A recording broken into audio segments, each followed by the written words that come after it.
হাদিসের আলোকে তথ্য দিচ্ছেন আমাদেরকে। শুনো, এটা তো মাত্র একদিনের কাজ।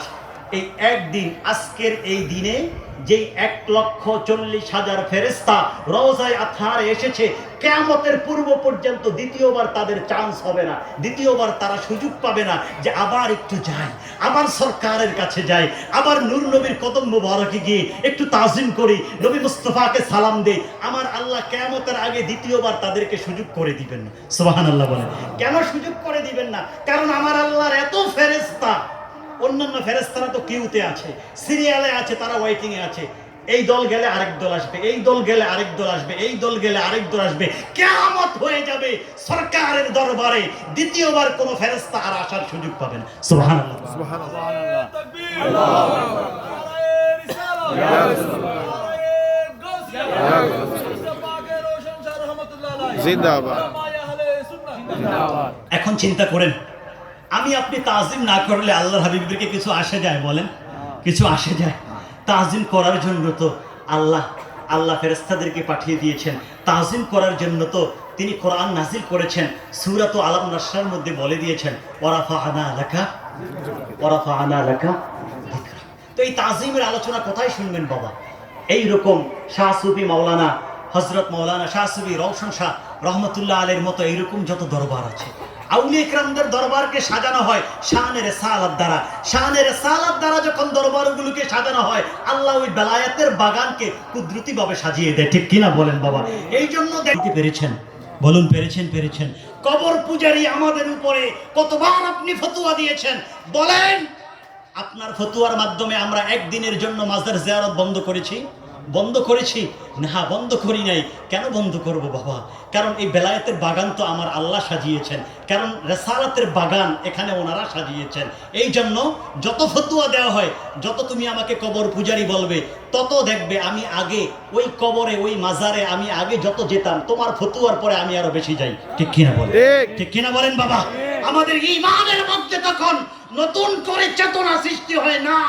আমাকে তুমি কবর পূজারি বলছো, মাজার পূজারি বলছো, আমি তোমাকে প্রমাণ করে দিব কবর জিয়ারত এটা সুন্নাহ। কবর পূজা করা হয় না, কবর জিয়ারত করা হয়। কবর পূজা করা হয় না, মাজার পূজা করা হয় না, মাজার জিয়ারত করা হয়। রওজা পূজা করা হয় না, রওজা জিয়ারত করা হয়। ঠিক কিনা বলেন? পৃথিবীর কোন মুসলমানের মুখ দিয়ে পূজা শব্দটা শোভা পায়নি। এই পূজা শব্দটা কার? হিন্দুদের। এটা কি মুসলমানের শব্দ না হিন্দুদের শব্দ? হিন্দুদের, কাদের শব্দ বাবা? তাহলে হিন্দুদের শব্দ নিতে তোমাদের এত ভালো লাগে কেন বাবা? বলো আমাদেরকে, হিন্দুদের সাথে তোমাদের কি এত গভীর নিবিড় সম্পর্ক, যেই সম্পর্কের কারণে আমাদেরকে নবী আউলিয়াদের দরবার থেকে তোমরা নিষেধ করছো? ঠিক কিনা বলেন? আমাদেরকে বাধা দিতে পারে নাই। ইনশাআল্লাহ কিয়ামত হয়ে যাবে, আউলিয়া ইকরামদের দরবারে আমরা যাবই যাব। ঠিক কিনা বলেন? আমরা যাবই যাব। ঠিক কিনা বলেন? কারণ কি জানেন? আউলিয়া ইকরামদের দরবারে আমার সরকার গিয়েছেন। আলহামদুলিল্লাহ বলেন। আমার সরকার যদি আউলিয়া ইকরামদের দরবারে যেতে পারেন, আমার সরকার যদি আউলিয়া ইকরামদের দরবারে তাশরীফ আনতে পারেন, আমি যাব কি যাব না? এখন বলবেন কোথায় প্রমাণ আছে সরকার গিয়েছে আউলিয়া ইকরামদের দরবারে? বেশি দূর যাওয়া দরকার নাই, অনেক সাহাবীকে জিজ্ঞেস করা দরকার নাই। আপনি হযরতে সাইয়্যিদা আয়েশা সিদ্দিকা রাদিয়াল্লাহু তাআলা আনহাকে জিজ্ঞেস করেন। আমার নবীর সহধর্মিণী কলিজার টুকরা সাইয়্যিদা আয়েশা সিদ্দিকা আপনাকে বলে দিবে। বাইহাকি শরীফের হাদিস, মুসলিম শরীফের হাদিস, হযরতে আয়েশা সিদ্দিকা রাদিয়াল্লাহু তাআলা আনহা তিনি বলেছেন, কুল্লামা কানাত লাইলাতি মিন রাসূলিল্লাহি সাল্লাল্লাহু আলাইহি ওয়া আলিহি ওয়াসাল্লামা, রাসূলুল্লাহ সাল্লাল্লাহু আলাইহি সাল্লামা যেই রাতে আমার ঘরে তাশরীফ আনতেন, আমি দেখতাম হুয়া ইয়াতি আল বাকিয়া, যেই রাতে আমার ঘরে তিনি তাশরীফ আনতেন, রাত্রের একটা সময় আমি ওনাকে খুঁজে পেতাম না। আমি খুঁজতে দেখতাম তিনি আউলিয়া ইকরাম, সাহাবা ইকরামদের মাজার শরীফ জিয়ারত করতেছেন। সুবহানাল্লাহ। আল্লাহ, মাজার শরীফ আপনি কখন জিয়ারত করেন? সরকারে কায়নাত দেখিয়ে দিলেন, যেই সময়টা তুমি আল্লাহর সাথে নিবিড়ে সম্পর্ক গড়বে, আল্লাহর সাথে মুনাজাতে চলে যাবে, ওই সময়টা তুমি আল্লাহর সাথে মুনাজাত করার একটা অংশ হিসাবে মাজার শরীফ চলে যাও, সেখানেও আমার আল্লাহকে পাবে। সুবহানাল্লাহ। এটা কে প্রমাণ দিয়েছেন বাবা? আমি কিতাবের রেফারেন্স দিয়েছি, ইচ্ছা হলে যারা আমার আলোচনা শুনছেন কিতাবের রেফারেন্স দেখতে পারেন। বিশুদ্ধ হাদিসের মধ্যে কোনো সন্দেহ নেই। তো সরকারে কায়নাত জান্নাতুল বাকির মধ্যে নবী মুস্তাফার প্রায় 10,000 সাহাবী রয়েছেন। সাহাবায়ে কেরাম, সাহাবিয়ত হচ্ছে আউলিয়া ইকরামদের প্রথম দরজা, সাহাবিয়ত হচ্ছে আউলিয়া ইকরামদের প্রথম স্টেজ। তারপরে আউলিয়া কেরামদের পরবর্তী স্টেজ হচ্ছে তাবি, তাবে তাবি, গাউসুল আজম, গাউস, কুতুব, আবদাল ইত্যাদি বিভিন্ন স্তরগুরু আউলিয়া কেরামদের ভাগ রয়েছে, যেগুলাকে ইমাম আবু নুআইম আল আসফাহানি রহমতুল্লাহ আলাইহি ওনার কিতাব এখন থেকে 1000 বছর আগে লেখা হিলিয়াতুল আউলিয়া ওয়া তাবাকাতুল আসফিয়া কিতাবের মধ্যে লিখেছেন। ইমাম কোশাইরি রহমতুল্লাহ আলাইহি রিসালাতুল কোশাইরিয়ার মধ্যে উল্লেখ করেছেন। ইমাম দাতা আলী হুজবেরি দাতা গঞ্জে বক্স রহমতুল্লাহ আলাইহি কাশফুল মাহজুব কিতাবের মধ্যে উল্লেখ করেছেন। ইমাম কাশানি রহমতুল্লাহ আলাইহি মুআজাম মুস্তালাহাতি তাসাউফ কিতাবের মধ্যে উল্লেখ করেছেন। আমি আপনাদেরকে কত রেফারেন্স দিব। ইমাম জালালউদ্দিন সৈয়দ রহমতুল্লাহ আলাইহি আল খাবারুদ্দাল আলা উজুবিল কুতবি ওয়াল আবদাল কিতাবের মধ্যে উল্লেখ করেছেন। ইমাম ইবনে আবিদিন শামী রহমতুল্লাহ আলাইহি ইজাবাতুল গাউস কিতাবের মধ্যে উল্লেখ করেছেন। বাবা, রেফারেন্সের অভাব নাই। আল্লাহ তার ওলিদের অনেকগুলো স্তর করেছেন, তার মধ্যে প্রথম দিকে আছেন সাহাবায়ে কেরাম। তো আল্লাহর হাবিব ওলিদের সাহাবায়ে কেরাম যারা প্রথম স্তরে, আল্লাহর হাবিব ওলিদের মাজারে গিয়ে জিয়ারত করেছেন, জিয়ারত করে আমাদের জন্য সুন্নাহ রেখে দিয়েছেন। আমি আমার উম্মতের ওলির মাজার জিয়ারত করি, তোমরাও তোমাদের ওলিদের মাজার জিয়ারত করো। এটা আমি নবী মুস্তাফার সুন্নাহ। সুবহানাল্লাহ। এখন কি আপনি যদি আল্লাহর হাবিবের সত্যিকার উম্মত হয়ে থাকেন, আমার এই কথা শোনার পরে আপনি বলেন নূর নবী যেটাকে সুন্নাহ প্রমাণ করেছেন ওটাকে কি আপনি পূজা বলতে পারবেন? না। বলুন পারবেন? তাহলে কি আপনার ঈমান থাকবে? না। বলুন ঈমান থাকবে। কারণ নবীর কোন সুন্নাহকে আপনি খারাপ বলতে পারবেন না। নবীর কোন সুন্নাহ খারাপ না। এই জন্য মুসলিম শরীফের যে হাদিস এসেছে, মান সান্না ফিল ইসলামি সুন্নাতান হাসানাতান ফালাহু আজরুহা ওয়া আজরু মান আমিলা বিহা মিন গায়রি আইয়ান কসামিন উজুরিহি শাইউন ইলা ইয়াউমিল কিয়ামাতি ওমান সান্না ফিল ইসলামি সুন্নাতান সাইয়্যাতান ফালাহু বিজরুহা ওয়া বিজরু মান আমিলা বিহা ইলা ইয়াউমিল কিয়ামাতি মিন গায়রি আইয়ান কসামিন আওজারিহিম শাই আও কামা ক্বালা আলাইহিস সালাতু ওয়াস সালাম। আল্লাহর হাবিব বলেছেন, শোনো,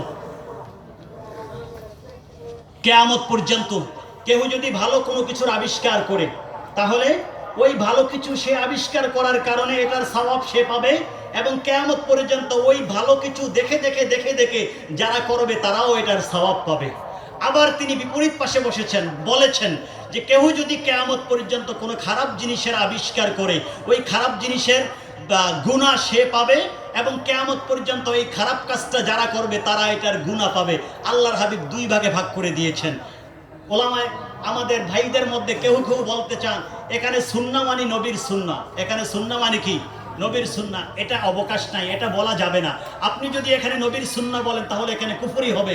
কারণ এখানে সুন্নাহকে ওলামায়ে কেরাম সাক্ষী, এখানে সুন্নাহর জন্য আল্লাহ দুই জায়গায় দুইটা অ্যাডজেক্টিভ ব্যবহার করেছেন।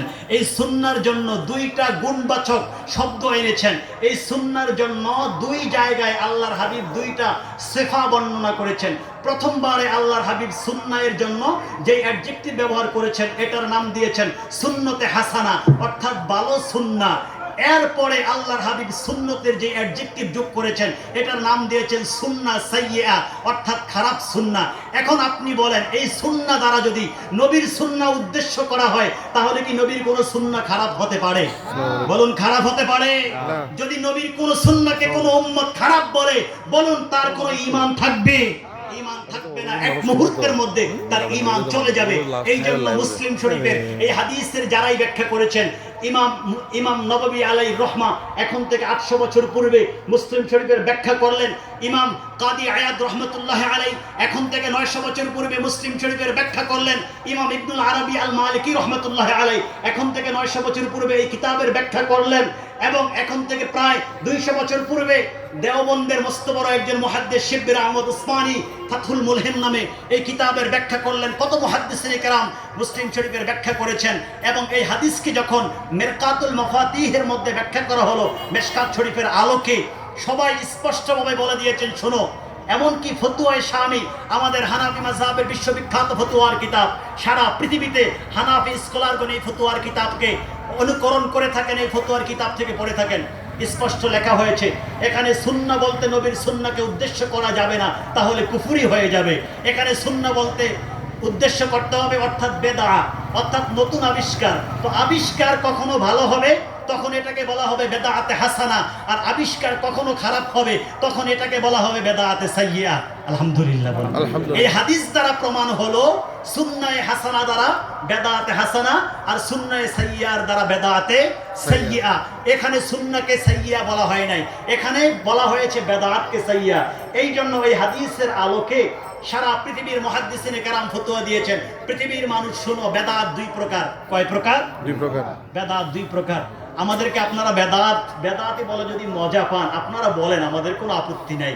কিন্তু আমরা ভালো কাজ করি, ভালো কাজ করার কারণে এটাকে বলা হচ্ছে সুন্নাতে হাসানা, এটাকে বলা হচ্ছে বেদাতে হাসানা। এই জন্য রশিদ আহমদ গাঙ্গুহিকে যখন প্রশ্ন করা হয়েছে, দেওবন্দের মস্ত বড় একজন শেখ ছিলেন, রশিদ আহমদ গাঙ্গুহিকে যখন প্রশ্ন করা হলো ফতোয়ায়ে রশিদিয়ার মধ্যে, ওলামায়ে কেরামকে অনুরোধ করছি আপনারা দেখে নেবেন। ফতোয়ায়ে রশিদিয়া এত বড় একটা কিতাব, আমার কাছে অনেক আগের আমার আব্বার নুসখা আছে। ফতোয়ায়ে রশিদিয়ার মধ্যে প্রশ্ন করা হলো, বেদাতের মধ্যে কি আসল মে কোই হাসানা হয় ইয়া নেহি? বেদাতের মধ্যে কি কোনো হাসানা আছে? তখন রশিদ আহমদ গাঙ্গুহি ফতোয়া দিচ্ছেন যে আসল কথা হলো বেদাত বলতে সবকিছুই সাইয়্যিআ, বেদাত বলতে হাসানা নাই। তবে বেদাত বলতে হাসানা যেটাকে বলা হয়, এটা মূলত এটার নাম আরো সুন্দর, এটাকে হাদিসের পরিভাষায়, হাদিসের ভাষায় এটাকে বলা হয় সুন্নতে হাসানা। আলহামদুলিল্লাহ বলেন। আমরা তো বেদাতে হাসানা বললে আপনারা সহ্য করতে পারেন না, অথচ আপনাদের ইমাম এটাকে বেদাতে হাসানার জায়গায় এটাকে সুন্নতে হাসানা বলে আরেকটু এগিয়ে দিয়েছেন আমাদেরকে, ঠিক কিনা বলেন বাবা? আল্লাহ রাব্বুল আলামিন এই মাসালাগুলো যেন আমাদেরকে বুঝার তৌফিক দান করেন। আল্লাহুম্মা আমিন।